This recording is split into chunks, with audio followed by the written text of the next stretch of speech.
Speak sponsored by rxcardclub.com. Get a free prescription drug card and save up to 85% on prescription drugs. rxcardclub.com, educational video game helps kids learn science. Study finds, a new study suggests that educational video games can help kids build important science skills. Researchers at the University of Georgia developed a game called Virtual Vet that teaches elementary school students about the human body, health, and how to use evidence like scientists. The game went through several redesigns to support students' math and literacy skills before focusing on the science content.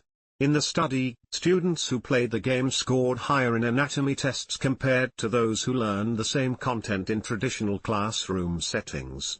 In the game, students act as veterinary clinic assistants caring for two cats, one healthy and one with health issues. They collect data, make observations, test ideas, and recommend solutions.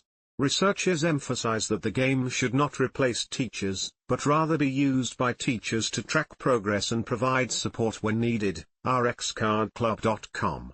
Get a free prescription drug card and save up to 80% on prescription drugs. Less than /speak.